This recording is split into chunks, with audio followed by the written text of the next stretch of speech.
ना सदासिन्नो सदासित् तदानीं नासिद्रजो नो व्योमा परो यत् किमावरीवः कुह कस्य शर्मन्नम्भः किमासीत् गहनं गभीरं सृष्टि से पहले सत नहीं था, असत भी नहीं, अंतरिक्ष भी नहीं, आकाश भी नहीं था। छिपा था क्या, कहाँ, किसने ढका था? उस पल तो अगम अतल जल भी कहाँ था।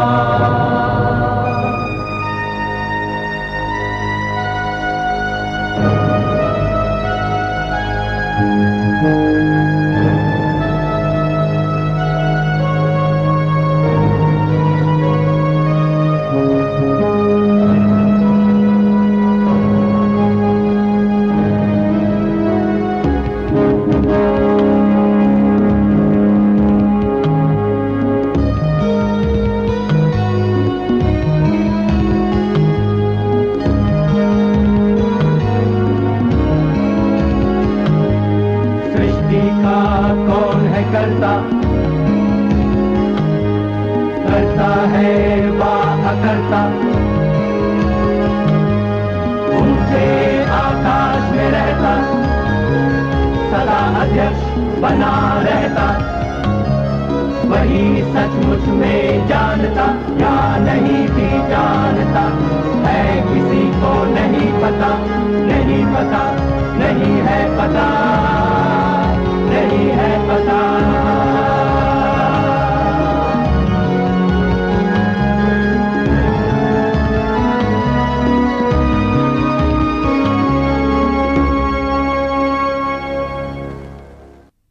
बोल दो वृंदावन बिहारी लाल की जय। मोरे तना ना ना ना ना ना ना ना ना मोहा,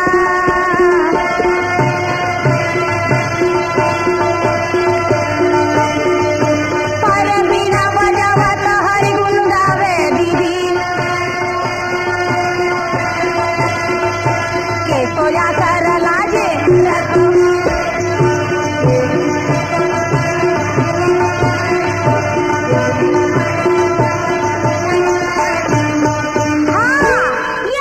बचपन की सबसे पुरानी यादों में है रामायण और महाभारत, जो मेरी माँ और घर की बुजुर्ग औरतें मुझे सुनाया करती। इन कहानियों में बहादुरी के किस्से भी थे और जादू भी था। फिर घर के लोग मुझे रामलीला दिखाने भी ले जाते, जहां हजारों दर्शक जमा होते। ये रामलीला ज्यादा शानदार नहीं हुआ करती, लेकिन इससे कोई फर्क तो नहीं पड़ता था, क्योंकि कहानी तो सभी जानते थे।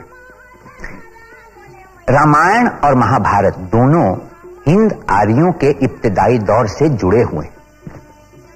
यह किस्सा है उनकी आपसी लड़ाइयों और दूसरों पर फतेह का, उनके फैलने और मजबूत होने का। हालांकि ये बहुत बाद में लिखे गए।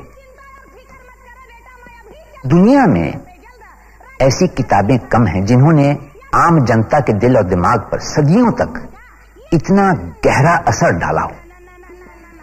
ये प्राचीन गाथाएं हिंदुस्तानी जनता के जीवन का एक अंग है।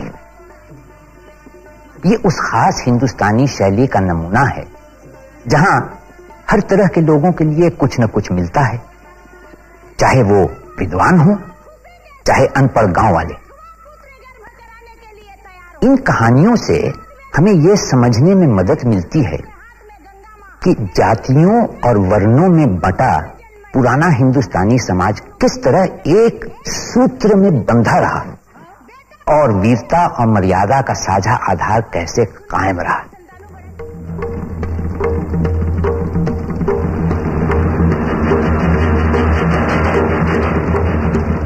रामायण की कहानी महाभारत से पुरानी मानी जाती है। हालांकि महाभारत को पहले लिखा गया था। जो भी हो, जिस कबायली समाज की झलकियां महाभारत में मिलती हैं, वो रामायण के विकसित राजतंत्र से बहुत पहले का है। अगर महाभारत का कुरुक्षेत्र युद्ध यथार्थ था, तो पुरानी वंशावलियों से हिसाब लगाकर ये लड़ाई 850 ईसा पूर्व के आसपास ही हुई होगी। हस्तिनापुर को पुरानी वैदिक जाति कुरुओं की एक शाखा ने बसाया। कुरुओं के संबंधी पांडवों ने बाद में खांडवप्रस्थ जंगल जलाकर इंद्रप्रस्थ की स्थापना की, जो गालिबन दिल्ली के पुराने किले के आसपास था। 200 ईसा पूर्व से सन 400 ईस्वी तक महाभारत के 3 संशोधन हुए। पहला 9000 श्लोक का संस्करण, जिसे जय कहते हैं, फिर 24,000 श्लोक का संस्करण भारत, और अंत में 1 लाख श्लोक का महाभारत। इनके साथ साथ भारत में और भारत के बाहर भी महाभारत पर अनेक रचनाएं आधारित की गईं। तस्वीरों में, गानों में, नाटक में, चित्रपट पर और कई लोक शैलियों में भी। मध्य प्रदेश की पंडवानी शैली की एक मशहूर अदाकार हैं तीजन बाई। या व्यास नारायण मंत्र वहन करके जब गर्भ भले पीड़ तैयार कराई, तो गंधारी देख के कहे, हे भगवान, ना तो यहाँ लड़का है ना तो लड़की, तय क्या करे भोलानाथ। ते बोले रहे 100 ठने बेटा 1 बेटी, पर यहाँ कुछ भी नहीं। व्यास नारायण कहे, गंधारी धीरज धर, ये 100 कूड़ बना के तैयार कर दिन कका, और बोटी बोटी काट काट के 100 खून में भरा के और मस्त वहाँ घी डाल दी, तो 100 ठने पुत्र के साथ साथ 1 लड़की तैयार। और तब भय पर गता ये बैरी मोर भय पर गता।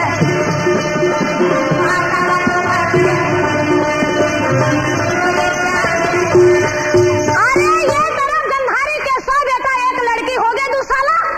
कुंती बड़ा दुख हो गए, पांडु ला उदास छा गया। कुंती कहते महाराज उदास मत कर, यदि पति के आदेश हो तो पत्नी पुत्र तैयार करे में कोई देरी नहीं। अरे 1 लाख कौन पूछे 2-3 छठुला हो जा है। पांडु कहते बड़े मुश्किल के बात, और क्या मुश्किल के बात, पति यदि कहे तब तो। अरे जब पति पत्नी के संपर्क नहीं तो संतान कहाँ से। हाँ, मैं दुर्वासा ऋषि के सेवा का पाके और कछोत्री माला पाए हूँ, एक आधार ले कोई छल नहीं का जन, तो फिर हो जाए। अरे हो जाए काका, ये कहकर कुंती बड़ा खुशी के साथ। और ये धर्मदेव पुकार के धर्मराज युधिष्ठिर पुत्र मांगे, पवन देव ला याद करके भीमसेन बेटा मांगा था काका, इंद्र ले याद कर अर्जुना मांगे।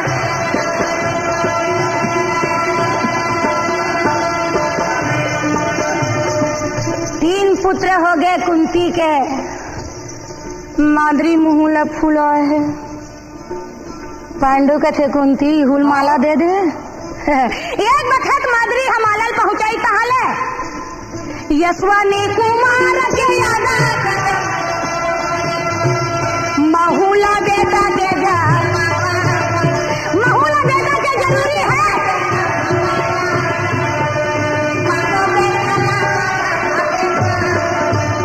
माद्री यशवनी कुमार के हाथ पास ले बड़ा प्रेम के साथ नकुल और सहदेव बेटा मांगा छवे का। ये तरह 100 जने पुत्र एक डहर 5 भाई पांडव देख के बड़ा यनद मनावत ये दीदी, बड़ा यनद मनावे।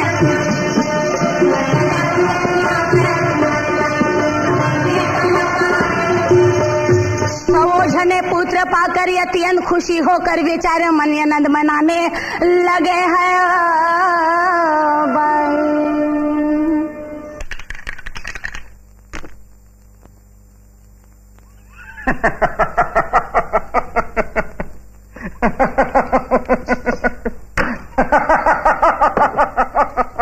महाभारत के कथानक में जिस समाज का वर्णन है वो गुप्त काल की विकसित संस्कृति के ज्यादा करीब है, मगर फिर भी उत्तर वैदिक काल के कबीलों की अवस्था भी कहीं कहीं दिखाई देती है।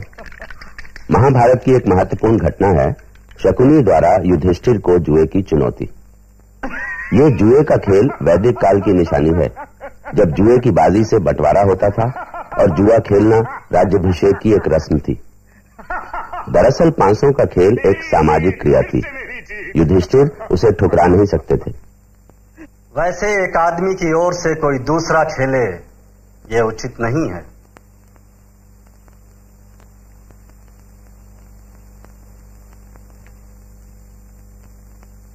अच्छा, तो तुम्हारी यही इच्छा है, यही सही।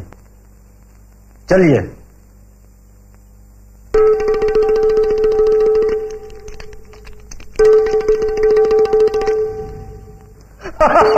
जीत गया, जीत गया, ये बाजी मैं जीत गया। शकुनी, धिक्कार है तुम पर, तुमने छल से चाल जीती है।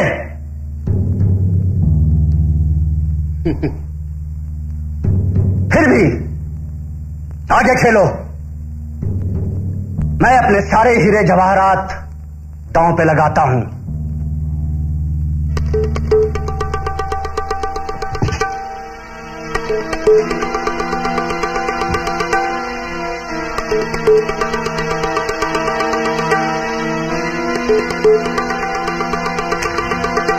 जीत, हमारी जीत। अब क्या लगाओगे दांव पर? मैं ब्राह्मणों और उनकी संपत्ति को छोड़कर अपने नगर, राज्य, भूमि और प्रजा को दांव पर लगाता हूं।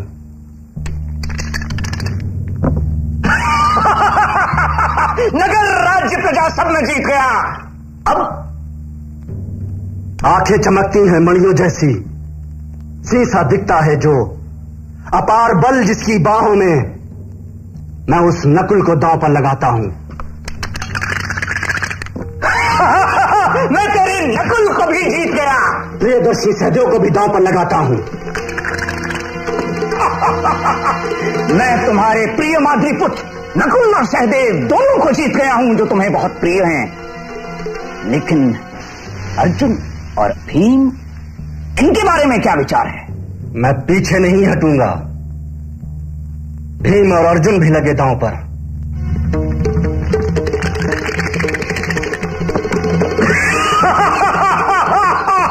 मैंने इनको भी जीत लिया। अब तो मैं ही बचा रह गया हूं। यदि मुझे भी जीत लिया गया तो हम मान लेंगे कि दुर्भाग्य और पराजय ही हमारी नियति है।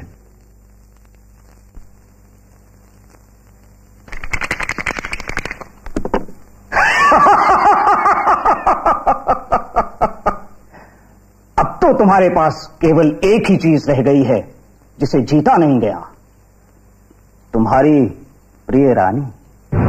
राजन, पांचाल नरेश की पुत्री द्रौपदी को भी लगा दो दांव पर, शायद जीत जाओ। यदि जीत गए तो द्रौपदी के साथ साथ अपनी आजादी भी जीत में वापस ले लेना। ठीक है, मैं द्रौपदी को भी दांव पर लगाता हूं।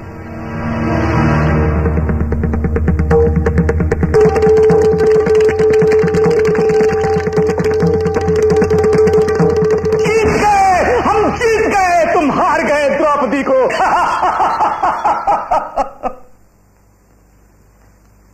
विदुर, जाओ और इन पांडवों की प्राण प्यारी द्रौपदी को यहां लाओ।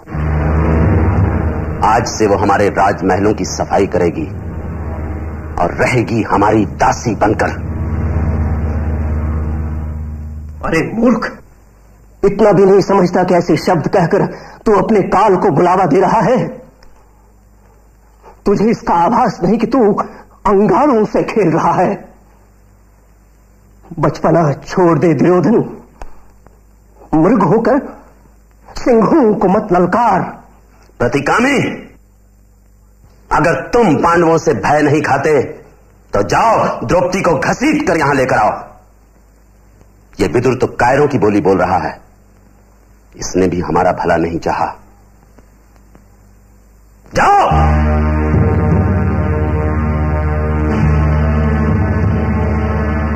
आर्य द्रौपदी, दुर्योधन का आदेश है कि मैं आपको सभा में ले जाऊं। क्यों?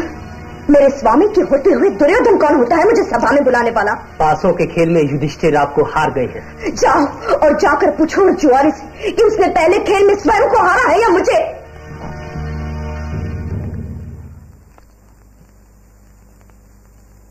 महाराज, दुशासन, ये रथी पुत्र तो मूर्ख है। तुम स्वयं जाओ और द्रौपदी पर अधिकार करके उसे यहां लाओ। उसके ये 5 पति जो अपनी स्वतंत्रता खो चुके हैं, हमारा कर ही कह सकते हैं। आपने काशी नरेश से जो भी धन और उपहार प्राप्त किया था, दूसरे कई राजाओं ने आपको जो हीरे जवाहरात भेंट में दिए थे, वो सब आप जुए में हार गए। हमारे रथ, शस्त्र, खुद हमें भी आप हार गए। फिर भी मुझे क्रोध नहीं आया, क्योंकि आप हमारे महाराज। मगर द्रौपदी को दांव में चढ़ाकर आप अपनी हद से बाहर चले गए हैं।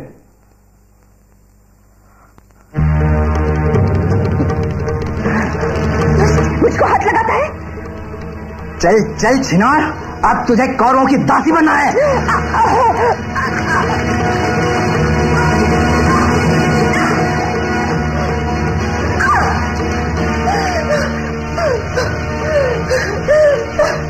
निर्लज्जो,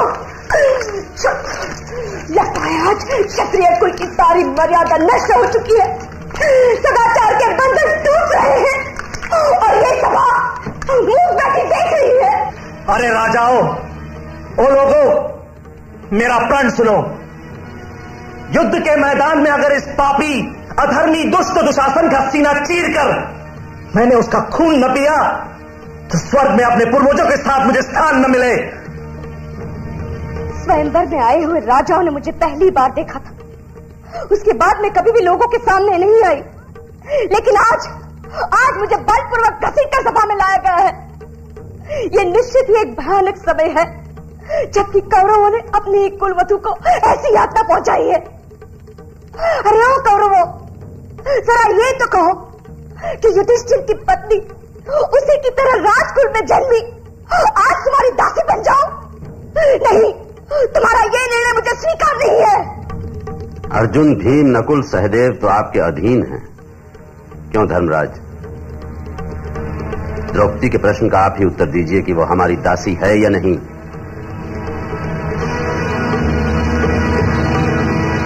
अरे नीच, अगर रणभूमि में तेरी इन्हीं जांघों को अपनी गदा से चूर चूर न कर दिया तो मेरी आत्मा को मुक्ति न मिले। चोला तोर माटी घरे आया तोर माटी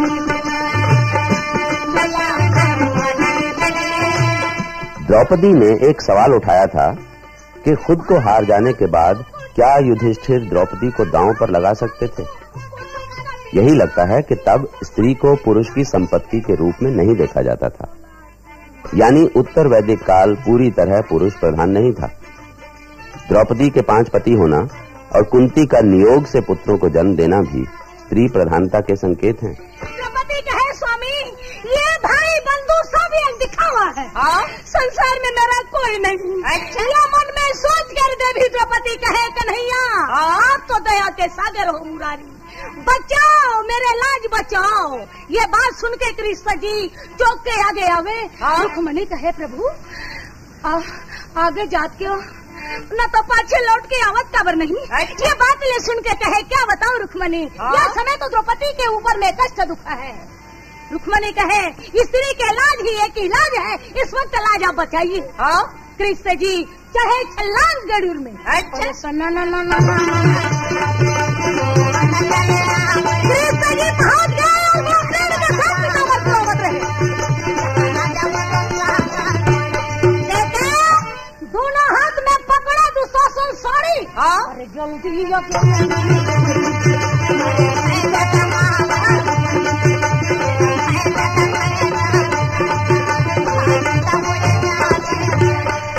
द्रौपदी के साड़ी खींचत 10,000 हाथी के ताकत जब निर्बल हो गए और ताकत कमजोर हो गए तब दुशासन तब दुशासन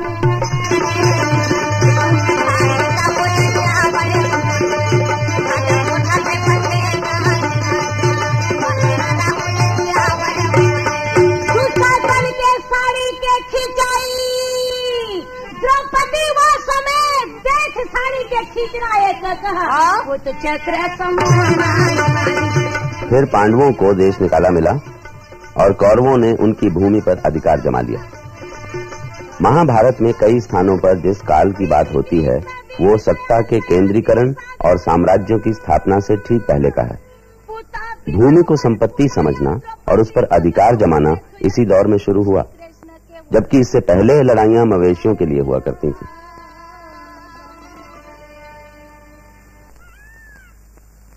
मित्रों, भूपतियों, शकुनी ने धर्मराज को अधर्म से युद्ध में हराया। छीन लिया राज्य दुर्योधन ने, वनवास भी कराया। जानते हैं आप कैसे कैसे क्लेश सहे, कहां कहां कैसे रहे, किंतु नहीं त्यागा पांडुपुत्रों ने कभी भी सत्य का सहारा। वचन दिया था, दुर्वचन को निभाया। कुल परंपरा से जो राज्य है उनका, वो उनको मिले अब, यही मत है, होना भी चाहिए सबका। आप लोग सोचें, विचार करें, बताएं सबका हित कैसे हो, सम्मान भी बना रहे, धर्म भी अनुकूल हो। स्वर्ग का भी राज्य नहीं लेंगे युधिष्ठिर यदि मिले अधर्म से, लेंगे सानंद धरती का टुकड़ा तक अगर मिले धर्म से। ध्यान में रखें आप, वे चाहते हैं मिले वही और उतना, बाहुबल से कमाया था राज्य जितना। और वो राज्य धृतराष्ट्र के पुत्रों ने युद्ध कर नहीं जीता है, छल और कपट से छीना। छीन सकते हैं पांडव कौरवों से राज्य अपना बल से, अपनी वीरता से, आप जैसे न्याय प्रिय भूपतियों की सहायता से। पर हमें धीरज से, शांति से काम लेना होगा। धृतराष्ट्र और दुर्योधन का मन समझना होगा। मंत्रणा है मेरी, इससे पहले कि बज उठे रणभेरी, भेजे हम दूत वहां धर्मशील दक्ष कुलीन, जो कौरवों का क्रोध शांत कर दे, दोनों दलों को मित्रता के बंधन में बांध दे, ताकि कौरव पांडवों का राज्य लौटा दे, रहे स्वयं सुख से और इन्हें भी सुख दे। सज्जनों, कृष्ण ने जो कहा वो धर्म सम्मत है। दूत भेजे हम, यही हमारा भी मत है। कोई कुछ भी कहे, द्यूत आखिर लड़ा है, कौरवों को मिली है जीत द्यूत विद्या से। अच्छा यही है, द्यूत कभी न खेले कोई, हार जाए दांव पर रोए नहीं।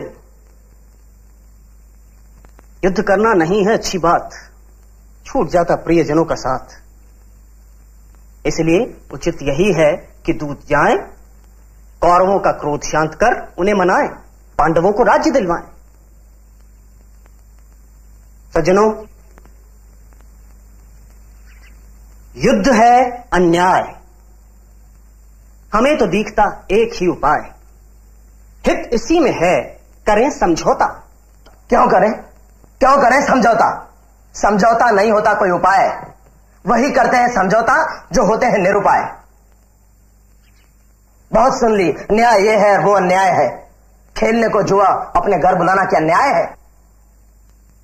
छल कपट से जीतना क्या न्याय है? न्याय है कहना अवधि से पहले पांडु पुत्रों को लिया पहचान।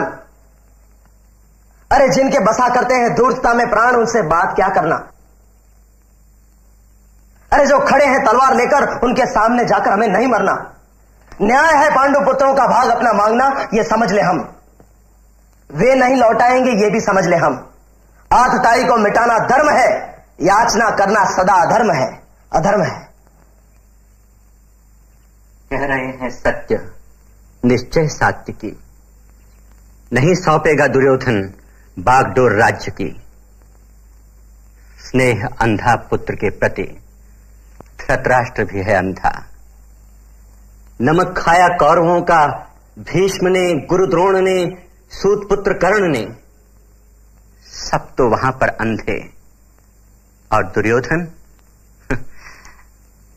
साथ उसके स्निग्ध स्वर में बोलना, बिल्कुल यही जैसे गऊ को मारना और गर्दभराज को पुचकारना। अगर हम पापियों से, मूर्खों से स्निग्ध स्वर में बोलते हैं, वो हमें दुर्बल समझते हैं, अकड़ते हैं। नहीं, उत्तम यही हमारे मित्र राजा हैं, उन्हें संदेश भेजें हम। धर्म की खातिर सभी का हर तरह सहयोग लेंगे हम। श्री कृष्ण का कथन सही है, दूत भेजें, धर्म का पथ भी यही है। क्योंकि दुर्योधन बैठा नहीं रहेगा हाथ पर धरे हाथ। मान जाता है अगर तब तो नहीं है बात कोई, अन्यथा रणभूमि है, हम हैं और कई अक्षोहिणी सेना हमारे साथ। आज इतना कहने मैं स्वयं यहां तक आया हूं। भाई भाई में युद्ध ना हो, संदेश शांति का लाया। निसंशय है गुणवान महा, सब राजघरानों में कुरुकुल। लहराती करुणा का वो बस, वो सत्यशील। हे दयानी पुत्र, तुम इस कुल के आधार स्तंभ, न्यायी हो, सच में नायक हो, दिखलाने वाले सही राह दिग्दर्शक, सबके रक्षक हो। फिर क्यों अधर्म, क्यों लोभ बैर कौरवी विशेषण कहलाते? क्यों झूठ कपट की हवा चली, दुर्दिन के बादल मंडलाते? कौरव कुल पर संकट छाया, पूरा कुल नाश करेगा वो। चाहो तो निवारण हो जाए, है नहीं असंभव ऐसा वो। निर्भर सब कुछ हम पर तुम पर राजन, ये समझना है हमको। तुम रोको अपने बेटों को, मैं रोकूंगा पांडव दल को। कौरव पांडव संग संग होंगे तो बल के संग होगा विवेक। क्या तुम्हें छेड़ने का साहस कर पाएंगे मिलकर अनेक? पांडव की जीती धरती पर अधिकार तुम्हारा ही होगा। तुम एक छत्र सम्राट, भला इससे भी बड़ा सुख क्या होगा? है युद्ध भयानक दावानल, जिसमें मानवता जल जाती। पेड़ों की बातें कहे कौन, जड़ भी तो कोयला बन जाती। है युद्ध मरण का नाम, अन्य क्या मरण लाभदायक होगा?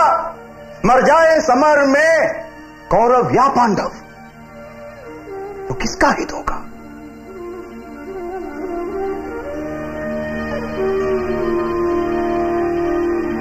जब पिता छोड़कर चले गए तब पांडव बिल्कुल बच्चे थे। जिसने उनको दी छाह सदा, वो और कौन, तुम ही तो थे। चलना सीखे उंगली पकड़े वो तात, तुम्हारी उंगली थी। जिस गोदी में खेले थे वे, वो एक पिता की ही तो थी। पांडव न आज तक भूले ये, इसलिए शर्त पूरी करके लौटे हैं 13 बरस बाद वन से, ये आशा रख करके लौटा दे उनका राज्य आप। ये हाथ जोड़कर कहते वो, मुझको लगता ये धर्म मार्ग और यही सत्य का है आग्रह। मेरा तुमसे कहना है हो पिता, पिता की तरह चलो, खुद न्याय मार्ग पर चलो और पुत्रों को लेकर साथ चलो। जीने की सबसे बड़ी शर्त जियो, सबको जीने भी दो। पाओ उतना जितना अपना, औरों को उनका हक भी दो। हे महासभा के धर्मज्ञों, जब अधर्म से हारता धर्म हुआ कमजोर, तभी सत्य को मारता असत्य ही पुरजोर। अगर निकालोगे नहीं धर्म वक्ष का तीर, सभासदों के हृदय को जाएगा ऊंची। धर्मज्ञों के सभा में यदि अधर्म का रंग, डूबेगी ये सभा भी सभासदों के संग। तट पर स्थित हर पेड़ को नदी करेगी नाश, करता तटस्थ मनुज का घायल धर्म विनाश। सेवा हो या युद्ध, पांडव हैं तैयार। राजन, अब तुम ही कहो, करके सोच विचार। कृष्ण की सुनो, सुनो, मानो दुर्योधन, छोड़ो वृथा क्रोध, करो हित संपादन। धन लक्ष्मी चंचल टिक पाती तभी जब धर्म हो अविचल। जहां अधर्म वहां अहंकार, जहां हिंसा वही लहू की धार। मत करो लोभ, लोभ है विनाशी, विध्वंस सदा होता है कुलनाशी। यदि नहीं मानोगे तो नष्ट होगे, कुलघाती कहाओगे। पूर्वजों के संचित को जल जैसा बहाओगे।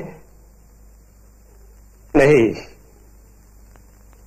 मानो आज्ञा पिता की तुम आज, रख लो माता के दूध की लाज। कृष्ण के स्वर में धर्म पितामह के कंठ से भविष्य बोलता है। दुर्योधन, तू अब भी क्या तोलता है? तेरे मित्र और हित जो कहाते हैं तुझे हर बुरा काम करने को उकसाते हैं।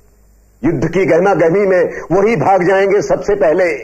दोष तेरे मत्थे मढ़कर सोच ले, समझ ले। अरे अर्जुन, क्या चीज है पूछ मुझसे तू, और उसके सखा सहायक कृष्ण, फिर भी तू जरा नहीं सोचता? क्यों अपने बंधु बांधवों को युद्ध की वेदी पर बलि देता है? अरे जहां अर्जुन है वहां जय है, और यदि श्री कृष्ण भी है तो विजय ही विजय है। अधिक कौन कहे अब तुझसे, कर वही जो उचित हो विचार की दृष्टि से। दुख नहीं दुर्योधन हमको है तेरे लिए, रोता है मन तेरे माता पिता के लिए। सोचता हूं पुत्र स्वयं कुल को डुबोएगा, मित्र सहयोगियों को लहू में भिगोएगा। वह दिन दिखता है मुझको, पंख कटी चिड़िया से, माता पिता घिसटेंगे दुर्बल असहाय से। रोएंगे आजीवन जन्म दिया कुल धन को, घूमेंगे भिखारी से मुट्ठी भर अन्न को। कैसा ये दिन आया प्रभु, कैसी ये तिथि आंखों के आगे होगी, कुरुकुल की इति। दुर्योधन पुत्र, कांपता है मन, क्या सत्य होगा विदुर का वचन? मान ले पुत्र कृष्ण का कहा, युधिष्ठिर के पास जा, उसने बहुत सहा। मैत्री कर पांडवों से, कर ले समझौता। पुत्र, यही एक अवसर है, बीत जाए दोबारा नहीं आता। सखा हो कृष्ण, सहायक पांडुपुत्र, तो फिर कल्याण ही होता। अन्यथा अन्यथा युद्ध, युद्ध में पराजय, पराजय में अपमान है, क्षत्रियों के लिए मौत के समान है। मान जा पुत्र, मान जा। द्वारिकाधीश कृष्ण, आपकी बांसुरी बजी घृणा के स्वर से सजी, खूब बजी, और बजी सिर्फ मेरे लिए। मैं धन्य हूं, आपका चिर कृतज्ञ हूं। भले ही हों आप कुंती के बेटों की बार बार चरण छू भक्ति के हकदार, किसने दिया अधिकार आपको कि मेरे ही घर में घुसकर आप करें मेरी ही निंदा अपार? मेरे पूज्य पिता विद्वान विदुर, पितामह भीष्म, आचार्य द्रोण, सबको पड़ गई लगता है आदत मुझे ही कोसने की अविरत। सिर्फ मुझे, कोई नहीं बताता कि मेरा दोष क्या है। मैंने इन वंदनीय प्रातः समरणीय सज्जनों का बिगाड़ा क्या है? मधुसूदन, वो धर्मराज पक्का जुआरी, जुआ खेला, राज्य हारा, क्या गलती थी हमारी? सबको पता है जुए में हारे वो, फिर भी मैंने सम्मति दी थी कि लौटा दो जीता हुआ धन। फिर खेले, फिर हारे, जंगल फिरे, मारे मारे, इसमें मेरा क्या दोष? उल्टे मुझी से लड़ने की देते हैं धमकी, मुझे और मेरे भाइयों को मार डालने की। ये कैसा न्याय है? कौन सा धर्म है? आप भी आए हैं मुझे डराने, झुकाने, तो सुनो, नहीं झुकूंगा मैं देवताओं के देवता इंद्र के भी सामने। पांडव 5, आप उनके साथ उनके भाई, हम 100, हमारी सेनाएं, सहयोगी अनगिनत हमसे करने आए हैं लड़ाई, तो वही सही। कहीं ऐसा ना हो कि आपकी हो जग हंसाई। हम क्षत्रिय, हमारा मरण भी शुभ होगा, अगला मुकाम देवताओं का स्वर्ग होगा। हमें है स्वधर्म प्रिय, रणसैया पर सो जाना, किंतु नहीं कभी शत्रु के आगे सिर झुकाना। ऐसे वीर मरण के लिए क्यों रोए कोई? मरण के डर से जिए कैसे कोई? कहा था मातंग मुनि ने, पुरुष रहे तनकर, कभी नहीं झुककर, टूट जाए भले ही नहीं रहे नम कर। ऐसे ही रहा हूं मैं, आगे भी ऐसे ही रहूंगा। क्षत्रिय की तरह जिया हूं और क्षत्रिय की तरह मरूंगा भी। यही धर्म जानता हूं मैं, और धर्म के आगे कुछ नहीं मानता मैं। जब तक जीवित हूं राज्यांश नहीं मिलेगा। वचन दिया था वृद्ध पिता ने मेरे बचपन में, मेरे पराधीन रहते। अज्ञानवश या डर के कारण दिया होगा उन्होंने, वो जाने। पर केशव, आज मैं जीवित हूं, बाहुबल युक्त हूं। नहीं, पांडवों को दोबारा राज्य नहीं मिलेगा, उतना भी नहीं जितना सुई की नोक पर समा जाए। ये दोनों दल सेना सजे धजे तैयार पहुंचे कुरुक्षेत्र मैदान। कहता एक तरफ तो पांडव मन के सेना, दूसरा कौरव तरफ। अच्छा, भीष्म पितामह गुरु द्रोणाचार्य कलिंग राजा भगदंत कर्णदानी यदि तो रहे सही। दोनों दल के बीच में कृष्ण जी कहे, मुरारी मुरे रथ लघु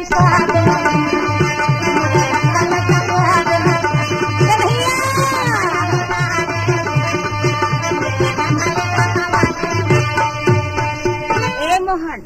दोनों दल को तैयारी हो गए सही। अच्छा, पर ये कौरव पांडव दोनों दल के बीच में मोर रथला घुसा के दिखा, ताकि मैं देख लेता यहाँ कौन कौन वीर आए। अच्छा, कृष्ण देखा अकेला। चलिए अर्जुन, चलिए। कृष्ण जी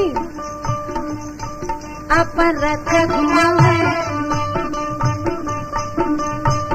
वीर बजरंग बली रथ के पताका मां। अच्छा, गदा धर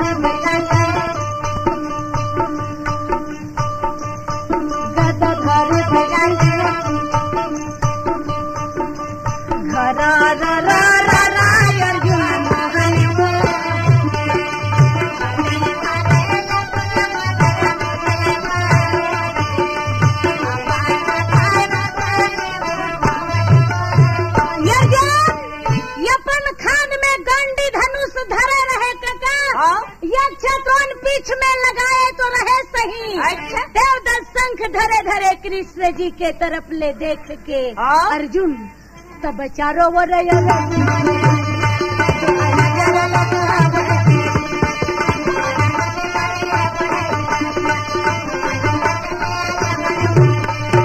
तरफ देख अर्जुन नजर लगा के देख कहे कृष्ण जी, दोनों हाथ जोड़ प्रणाम कर कहे मुरारी। अच्छा, भीष्म पितामह बाबा गुरु द्रोणा, ये भाई बंधु सब ले मैं नाश करके बोला बहुत डर लगा थी मोहन। ये खून खराब करके दुनिया में विधि करना ठीक नहीं। अच्छा अपन धनुष मरा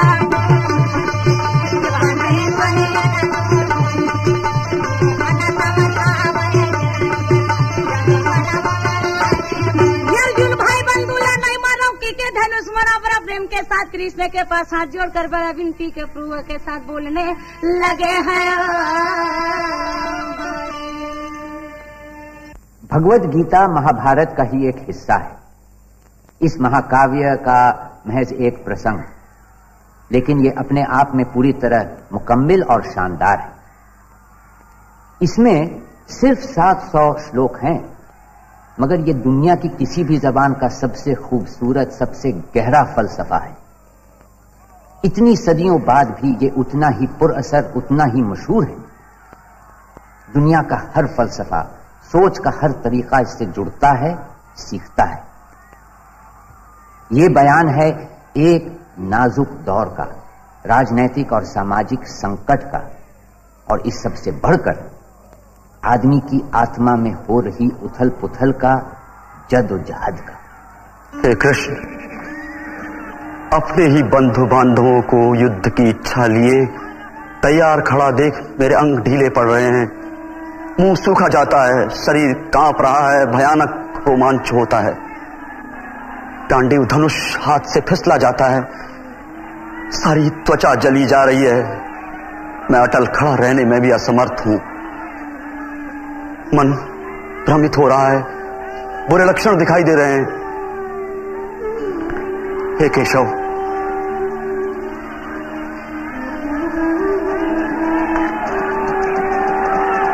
युद्ध में स्वजनों को मारने में मुझे कोई भलाई नहीं दिखाई देती। नहीं चाहिए मुझे विजय, राज्य, सुख। ऐसा राज्य हमारे किस काम का? ऐसे सुखों या ऐसे जीवन से क्या लाभ जिनके लिए हम राज्य, विलास और सुखों की कामना करते हैं? वे सब तो यहां अपना जीवन, धन छोड़कर खड़े हैं। गुरु, पिता, पुत्र और पितामह, चाचा, ससुर, पोते, साले और दूसरे सगे संबंधी। नहीं हे कृष्ण, यदि ये मुझे मार भी डालें तो भी मैं नहीं मारूंगा। धरती तो कम है, 3 लोक का राज्य भी मुझे मिले तो भी मैं इनका वध नहीं करूंगा। हे अर्जुन, संकट की इस घड़ी में ये निराशा कैसी? श्रेष्ठ जन तो सदा इससे अपरिचित रहते हैं। ये भावना तो अपयश का कारण है। अर्जुन, नापुंसक ना बनो। पार्थ, तुम्हें यह शोभा नहीं देता। हृदय की इस तुच्छ दुर्बलता को छोड़, हे शत्रु विनाशक, उठ खड़े हो। मधुसूदन, भीष्म पितामह और गुरु द्रोण पर इस युद्ध में कैसे तीर चलाऊंगा मैं? दोनों पूज्य हैं मेरे। ऐसे सम्मानित गुरुओं का वध करने से तो इस लोक में भिक्षा मांग कर जीना अच्छा।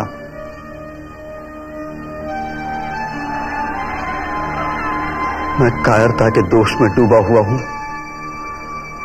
मति मारी गई है मेरी, कर्तव्य की राह से भटक गया हूं मैं। इसीलिए पूछता हूं, हे कृष्ण, मुझे वो उपाय बताएं जो निश्चित ही कल्याणकारी हो। मैं आपका शिष्य, आपके शरण में हूं, मुझे शिक्षा दीजिए।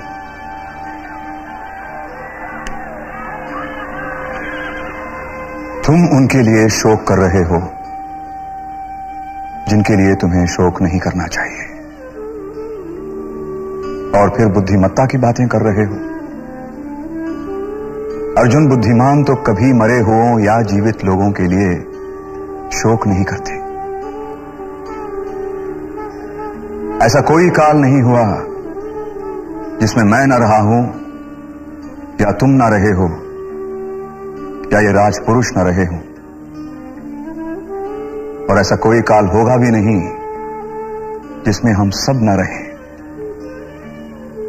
जैसे कोई मनुष्य अपने पुराने वस्त्रों को छोड़ नए वस्त्र धारण करता है, वैसे ही जीवात्मा एक शरीर को छोड़ दूसरे शरीर को धारण करती है।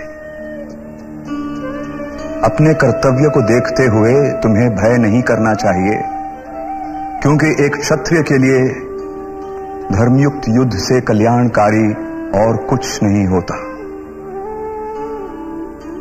कर्म पर ही तुम्हारा अधिकार है, उसके फल पर कभी नहीं।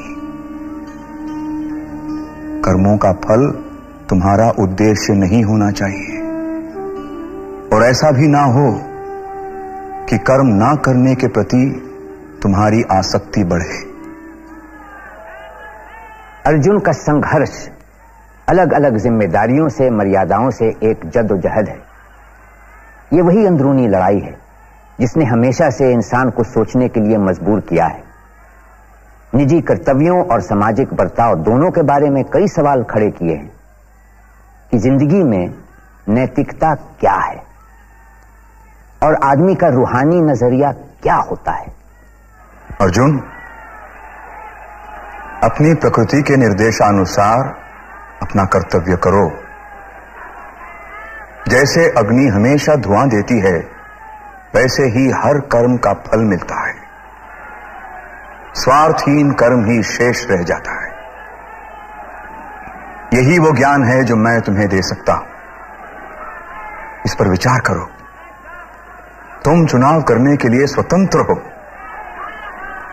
पार्थ, मैं तुम्हें इसलिए ये बता रहा हूं क्योंकि तुम मुझे प्रिय हो। क्या तुमने ध्यान से सुना अर्जुन? क्या अब भी तुम्हारे मन में कोई शंका है? नहीं, अब कोई शंका नहीं। मैंने दृढ़ निश्चय कर लिया है। मैं युद्ध करूंगा, मैं आपकी शिक्षा पर चलूंगा।